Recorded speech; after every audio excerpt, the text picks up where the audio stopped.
तो hello everyone, कैसे हैं आप सभी। Welcome to our YouTube channel Naukri Express with Vishal. आशा करता हूँ आप सभी ठीक होंगे और अपने एग्जाम की प्रिपरेशन अच्छे से कर रहे होंगे। तो गाइस, जैसा कि हम सभी जानते हैं, हम इस चैनल पर एक साइंस स्पेशल बैच स्टार्ट करा है, जिसके अंदर आपका जितने भी हैं फिजिक्स, बायोलॉजी या फिर केमिस्ट्री, इनसे रिलेटेड आपके एग्जाम में जो भी क्वेश्चन बनते हैं हम इस सीरीज में देखेंगे। तो गाइस, आज हमारा पहला लेक्चर है, जिसके अंदर हम फिजिक्स स्टार्ट करेंगे और फिजिक्स के अंदर भी हमारा पहला चैप्टर होगा वेव, जिसे हिंदी में हम तरंगे बोलते हैं। आज के इस वीडियो में अच्छे से हम वेव के बारे में, जो लॉन्गिट्यूडनल वेव क्या होती है, ट्रांसवर्स वेव क्या होती है, इन सब के बारे में जानेंगे। ठीक है, तो चलो इस वीडियो को स्टार्ट करते हैं। और ये किन किन बच्चों के लिए यूजफुल रहने वाला है। ये आपका एसएससी के एग्जाम जितने भी हैं, सीजीएल हो गया, सीएचएसएल हो गया, एमटीएस हो गया, या फिर और भी जो एसएससी कंडक्ट कराती है, या फिर डीएसएसबी का अभी दास ग्रेड 2 होना है, और भी कोर्ट अटेंडेंट एएस का भी एग्जाम होने आना है। तो उसके अंदर भी आपका साइंस वाला पोर्शन काफी इंपॉर्टेंट रोल रहता है। तो गाइस, आज से हम इस चैनल पर एक थ्योरी बैच स्टार्ट करेंगे, जिसके अंदर आपका पहला तो हमने साइंस स्पेशली ले लिया। ठीक है, धीरे धीरे करके हम सारे सब्जेक्ट पढ़ेंगे इस चैनल पर। तो अच्छे से आप देखना, ठीक है। और ये खासकर बिहार एसएससी वाले बच्चों के लिए काफी इंपॉर्टेंट है। बिहार एसएससी में भी आपका सीजीएल 4 और 10+2 आने वाला है, उसको देखो। और बीएसओ का भी अभी एग्जाम 2026 का इसी साल होने वाला है। तो चलो आज का इस लेक्चर को स्टार्ट करते हैं और देखते हैं कि और कितना हम समझ पाते हैं। तो चलो स्टार्ट करते हैं। तो गाइस, पहले तो इन क्वेश्चन को करने से पहले मैं आपका 2 मिनट लूंगा। 2 मिनट में आप इन क्वेश्चन को करने का सोच देखो। अगर आपके क्वेश्चन आते हैं, अगर पांच पांच क्वेश्चन है, 5 क्वेश्चन में से आप पांचों क्वेश्चन ठीक कर पाते हैं ना, तो मान के चलना आपका जो साइंस पोर्शन है वो ठीक है। ठीक है, तो जल्दी से इसको सॉल्व करो। अगर नहीं आया तो इसको अच्छे से समझना क्या आखिर ये होता क्या है। तो पहला क्वेश्चन क्या कह रहा है, which property of a wave remain constant when it passes from one medium into another. तो क्वेश्चन पढ़ो और इसका आंसर कर लेना। ठीक है, फिर मैं आपको क्लासेस लेक्चर स्टार्ट करता हूँ। दूसरा क्या कह रहा है, in a longitudinal wave the particles of the medium move. एक अनुदैर्घ्य तरंग लॉन्गिट्यूडिनल वेव में माध्यम के कण गति करते हैं। आपके ऑप्शन से जल्दी से आंसर करो। क्वेश्चन नंबर 3 का कह रहा है, हमें मैथमेटिकल रिलेशन पूछा हुआ है वेव फ्रीक्वेंसी और वेव लेंथ के बीच में। और चौथा क्वेश्चन क्या कह रहा है, the distance between the two consecutive crust. अब ये क्रस्ट क्या होता है, ट्रफ क्या होता है, ये भी हम इस वीडियो में देखेंगे। और क्वेश्चन नंबर 5 क्या कह रहा है, which of the following is an example of non mechanical wave. अब ये मैकेनिकल वेव क्या होता है, इसके बारे में तो हमने कभी नहीं सुना। अगर सुना भी है तो अच्छे से नहीं करा होगा आपने। तो चलो, इतना क्वेश्चन कर लिया होगा आपने, और अपना कमेंट बॉक्स में स्कोर बताना कि आपने 5 क्वेश्चन में से कितने आपके अटेम्प्ट हुए हैं और पांचों में से कितने मार्क्स आपके आ रहे हैं। जिनके 5 आउट ऑफ 5 आ रहा है, तो इट मीन उसका जो साइंस पोर्शन है वो काफी अच्छा है। ठीक है, तो चलो अब अपना लेक्चर स्टार्ट करते हैं। तो गाइस, हमारा जो पहला लेक्चर है वो आपका वेव है। तो अपने नोटबुक में डाल लेना वेव, जिसको हिंदी में क्या बोलते हैं, तरंगे। तो गाइस, आप तरंगों से क्या समझते हैं, आप तरंग किसको बोलोगे।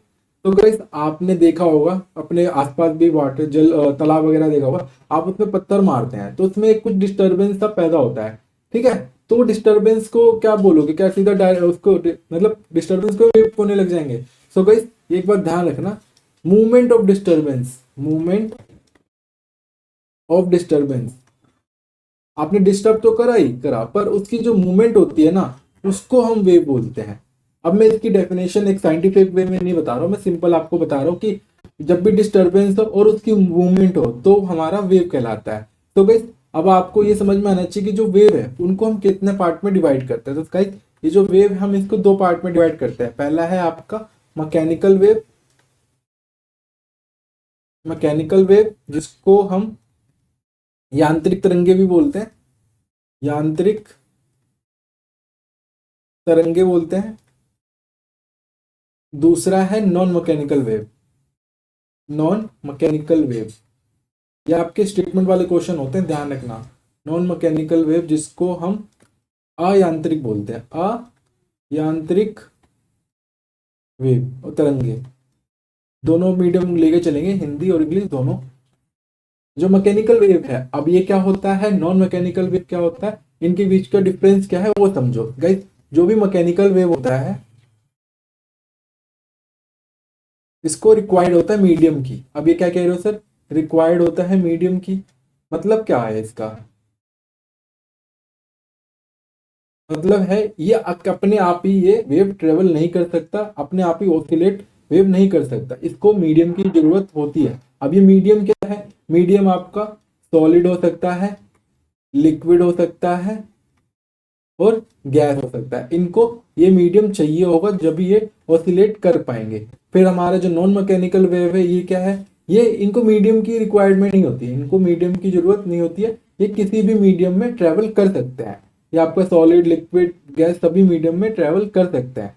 बट इसके अंदर ये हमारा जो है मैकेनिकल वेव, ये आपका वैक्यूम में ट्रेवल नहीं कर सकता है, वैक्यूम में ट्रेवल नहीं कर सकता है, पर ये वैक्यूम में ट्रेवल कर सकता है। इट मीन ये सभी में ट्रेवल कर सकता है, ये भी। ठीक है, ये आपका मेन डिफरेंस है जो आपके एग्जाम में पूछा जाता है। ठीक है guys?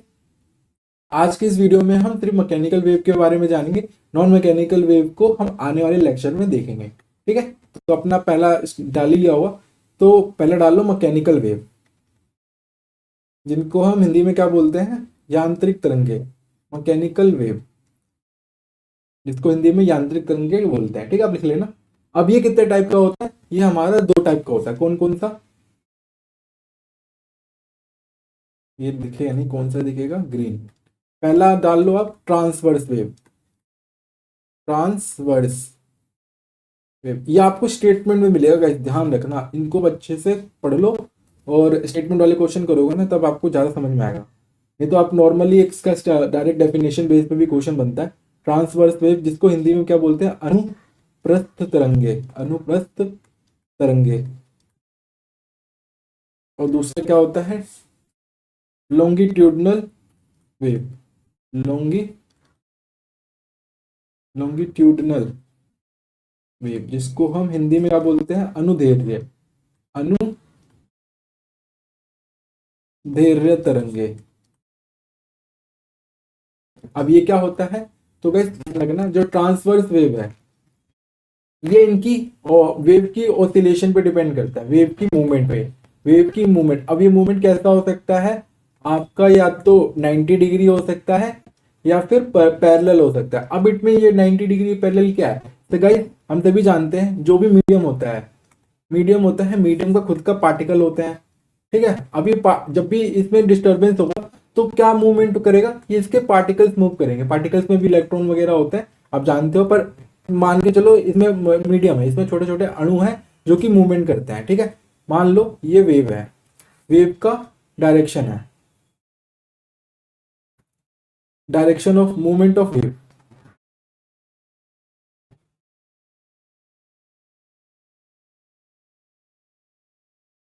Movement of wave direction.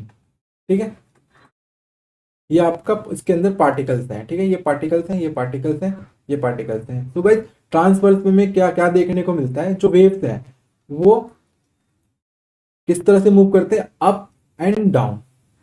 अब अप डाउन क्या बता रहे थे? अप डाउन,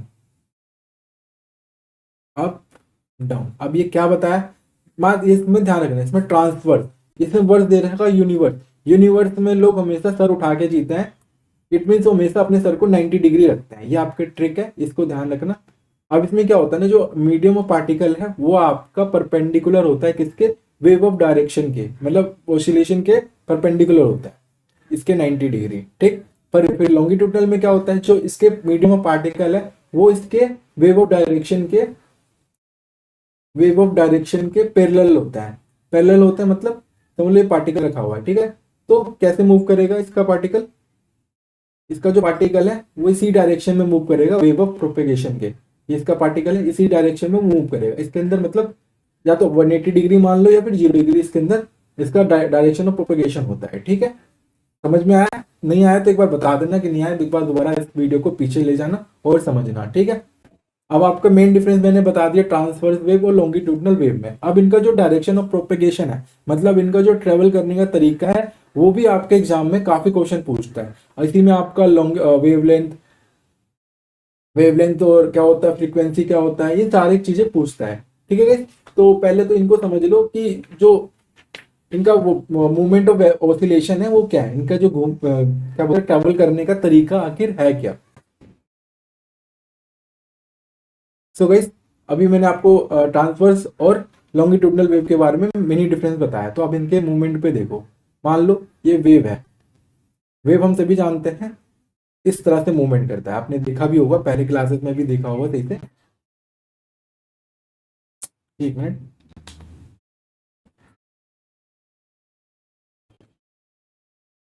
वेव जो है इस तरह से मूवमेंट करता है, ठीक है। अभी मैंने आपको क्या बताया, ये आपका अप एंड डाउन में मूवमेंट करता है, ट्रांसवर्स वेव, ठीक है।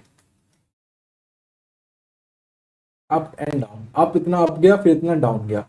तो भाई एक ऑसिलेशन कितना होगा, एक चक्कर, एक चक्कर कौन सा होगा, एक चक्कर को हम ऑसिलेशन बोलते हैं। ये यहां से लेकर यहां तक की जो दूरी होती है, ये एक चक्कर कहलाती है। अब एक चक्कर को पूरा करने वाला टाइम कहलाता है ना, एक ऑसिलेशन को, one oscillation complete, one oscillation complete को हम क्या बोलते हैं। मैं इसको वो वाले लैंग्वेज में नहीं बता रहा जो आपका डेफिनेशन होता है, मैं आपको समझाने के लिए बता रहा हूँ, ताकि आप जब स्टेटमेंट वाले देखोगे, मतलब जब भी डेफिनेशन देखोगे, उसमें आप आसानी से निकाल लोगे, ठीक है। एक चक्कर लगाने में जो लगता है टाइम, उसको हम क्या बोलते हैं, हम उसे टाइम पीरियड बोलते हैं। टाइम पीरियड, जिसको हम टी से डोनोट करते हैं, यानी कि एक चक्कर में लगाया गया समय आपका टाइम पीरियड कहलाता है, ठीक।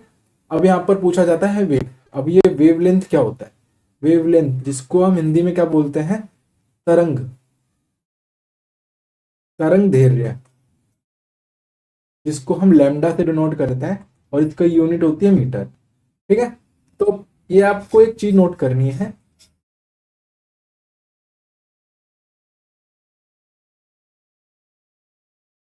ये जो इसकी हाईएस्ट पॉइंट होता है ना,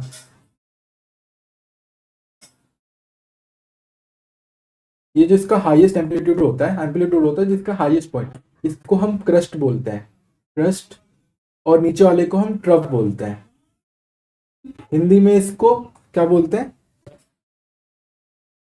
हिंदी में क्या बोलते हैं, इसको तो छंद बोलते हैं, और इसको क्रस्ट को क्या बोलते हैं, एक मिनट में बता रहा हूँ। क्रस्ट को त्रिंग बोलते हैं, त्रंग। और हिंदी में ट्रफ को क्या बोलते हैं, गर्द। ये क्रस्ट हो गया, और ये वाला। अब आपसे डेफिनेशन पूछा जाता है, इन दो बीचों दो क्रस्ट जिसको ट्रंक बोलते हैं, या फिर दो ट्रफ के बीच की डिस्टेंस को हम वेवलेंथ बोलते हैं। क्या बोलते हैं, वेवलेंथ। दो क्रस्ट के बीच और दो ट्रफ के बीच की डिस्टेंस को हम वेवलेंथ बोलते हैं, जिसको हम तरंग दैर्ध्य बोलते हैं। ये आप नोट कर लेना, डेफिनेशन लिखवाने की तो जरूरत नहीं है, आप डायरेक्ट याद कर सकते हो। डेफिनेशन लिखना होगा तो नोट्स आपको मिल जाएगा, उसमें आप देख सकते हो। अब वो नोट्स कहाँ से मिलेगा आपको, इस वीडियो को देखते समय नीचे डिस्क्रिप्शन में जाओगे, वहां पर हमारा व्हाट्सएप ग्रुप का लिंक होगा, वहां पर आप जाके ज्वाइन कर जाओ, वहीं पे आपको इसके क्लास नोट्स मिलेंगे, ठीक है। फिर आता है आपको फ्रीक्वेंसी, जिसको हम हिंदी में क्या बोलते हैं, आवृत्ति। तो गाइस आवृत्ति से आप क्या समझते हो, आवृत्ति से आप ये समझते हो कोई भी एक चीज को आप कितनी जल्दी काम कर पाते हो। इट मीन्स क्या है, आप एक चक्कर लगाने में एक पार्टिकल को कितना समय लगता है। The number of oscillation by the particle of medium is called frequency of wave. अब यहाँ पे क्या बोल रहा हूं,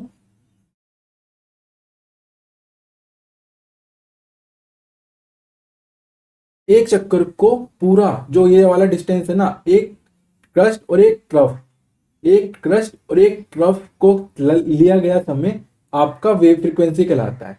तो क्या होगा, ये आपका एफ, इसको एफ से या फिर हम इसे न्यू से डिनोट करते हैं। न्यू क्या होता है, ये एक साइंटिफिक नाम है, आप इसको भी देख सकते हो, बट हम आने वाली क्लासेस में हम इसको एफ से डिनोट करेंगे, ठीक है।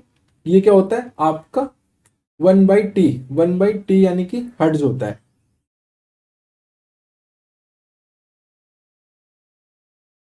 टाइम को हम किससे दिखाते हैं, सेकंड से। तो सेकंड इनवर्स आपका इसका यूनिट हो जाएगा हर्ट्ज। टाइम पीरियड मैंने आपको कराई दिया था। दूसरा आता है आपका स्पीड ऑफ वेव। अब स्पीड ऑफ वेव क्या होता है, स्पीड ऑफ वेव जिसको हम v से डिनोट करते हैं। तो भाई स्पीड किससे, स्पीड का फॉर्मूला क्या होता है, डिस्टेंस अपॉन में टाइम। अभी मैंने डिस्टेंस को क्या बताया, दो क्रस्ट और ट्रफ के बीच की डिस्टेंस को हम वेव कहते हैं। तो लैम्डा लिख दो, लैम्डा अपॉन में टी। अभी मैंने 1/t क्या बताया आपको, फ्रीक्वेंसी, फ्रीक्वेंसी को एफ लैम्डा अपॉन में स्पीड। ये आपका डायरेक्ट फॉर्मूला होता है, दो आपके एग्जाम में कई बार पूछा भी गया है, ठीक है, इसको आप नोट कर लेना। आने वाले क्लासेस में हम एम्पलीट्यूड के बारे में जानेंगे, एम्पलीट्यूड साउंड वगैरह के बारे में भी हम जानेंगे, ठीक है। तो चलो इस आज की इस वीडियो में इतने रखते हैं, बाकी आप पहले तो ये क्वेश्चन कर लो, इन्हीं के बेसिस पे क्वेश्चन है, ठीक है। इतना ही आपको चीजें समझना है इस वीडियो के लिए, इतना काफी है। बाकी हम आने वाले जो वीडियो होंगे उसके अंदर हम थोड़ा लेवल अप करते रहेंगे ताकि आप आसानी से चीजों को ग्रैस्प कर सको, ठीक है। तो पहले इन क्वेश्चन को कर लो। तो इसमें क्या बोला है, which property of a wave remain constant when passes from one medium into another.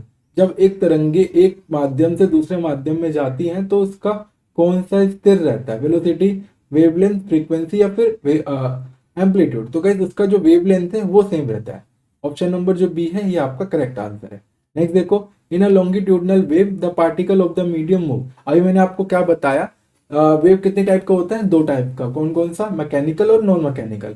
और मैकेनिकल भी हमारा दो तरह का होता है, कौन सा, ट्रांसवर्स और लॉन्गिट्यूडनल। ट्रांसवर्स में क्या होता है, जो हमारा मीडियम ऑफ पार्टिकल है वो आपका परपेंडिकुलर ट्रेवल करता है, और जो लॉन्गिट्यूडनल वेव होता है वो हमारा किस तरह से वेव करता है, वो हमारा पैरेलली मूव करता है, ठीक है। अब यहाँ पर बोला गया है क्या, इन अ सर्कल, नहीं, सर्कल में तो हमने ऐसा कुछ पढ़ा ही नहीं है, तो सर्कल को तो आप एलिमिनेट कर दो। Perpendicular to the direction of wave travel, वो किस में होता है आपका, परपेंडिकुलर होता है ट्रांसवर्स। यूनिवर्स से याद रखना, यूनिवर्स में हमेशा सर उठा के जीना चाहिए, यानी कि 90 डिग्री पे रहना चाहिए, तो ये भी नहीं है। Parallel to the direction of wave travel, यही आपका ऑप्शन सही है। तो ऑप्शन नंबर जो सी है ये आपका करेक्ट आंसर है। फिर देखो क्वेश्चन थर्ड क्या कह रहा है, what is the mathematical relation between wave speed and frequency and the wavelength. अब आपको रिलेशन बताना है। अभी मैंने आपको लास्ट थोड़ी देर पहले ही इसका फॉर्मूला बताया था कि जो स्पीड ऑफ वेव है, स्पीड ऑफ वेव होता है वो क्या होता है आपका डिस्टेंस अपॉन में टाइम। अभी मैंने डिस्टेंस को किससे डिनोट किया था वेव के चैप्टर में, लैम्डा से। दो क्रस्ट या फिर दो ट्रफ के बीच की डिस्टेंस को वेवलेंथ बोलते हैं, और यहाँ पे टाइम, टाइम 1/t हमारा क्या होता है, फ्रीक्वेंसी। ये फ्रीक्वेंसी को शो करता है। तो एफ अपॉन में एफ इंटू लैम्डा अपॉन में स्पीड। स्पीड का फॉर्मूला क्या होगा, यहाँ पर दिया हुआ है रिलेशन, नहीं यहाँ पर रिलेशन एक मिस हो गया, हाँ ये दिया हुआ है ना, सॉरी। स्पीड का जो फॉर्मूला होता है वी अपॉन में एफ अपॉन में लैम्डा। ऑप्शन नंबर जो यहाँ पर ये ए है, एक मिनट में को ऑप्शन तो लिख लेने दो, ये ए है, ये बी है और ये सी है। डी नहीं दिया है तो डी को तो पहले नहीं लिख दो। तो कौन सा ऑप्शन हमारे लिए ठीक हो जाएगा, ऑप्शन नंबर जो बी है ये आपका करेक्ट हो जाएगा, ठीक है। नेक्स्ट क्वेश्चन में बढ़ते हैं। क्वेश्चन नंबर 4 क्या कह रहा है, the distance between two conjugative crest और two conjugative trough is called. अभी मैंने आपको बताया ये इनकी वेवलेंथ को दर्शाता है, वेवलेंथ को। ऑप्शन नंबर जो डी है ये आपका करेक्ट आंसर। अब इसके ऐसा यूनिट आप सबके बता दो। पीरियड, टाइम पीरियड के यूनिट को हम सेकंड बोलेंगे। क्या बताया था, एक चक्कर लगाने में लिया गया समय हमारा पीरियड कहलाता है। एम्पलीट्यूड, एम्पलीट्यूड हम अपने नेक्स्ट लेक्चर में करेंगे। फ्रीक्वेंसी होता है हर्ट्ज और वेवलेंथ हमारा मीटर में, ठीक है। नेक्स्ट क्वेश्चन में बढ़ते हैं। क्वेश्चन नंबर 5 क्या कह रहा है, which of the following is an example of non mechanical wave. अब नॉन मैकेनिकल वेव, मैंने अभी मैकेनिकल वेव बताया, मैकेनिकल वेव में हमें मीडियम की जरूरत होती है और नॉन मैकेनिकल में मीडियम की जरूरत नहीं होती है। तो इसमें से बताओ, जो हमारा साउंड वेव है इसमें मीडियम की जरूरत नहीं होती है, यस, इसमें तो मीडियम की जरूरत होती है, तो ये हमारा नॉन मैकेनिकल हो नहीं सकता। Light wave, water wave, water wave तो ऐसा वही मैकेनिकल वेव ही हो गया।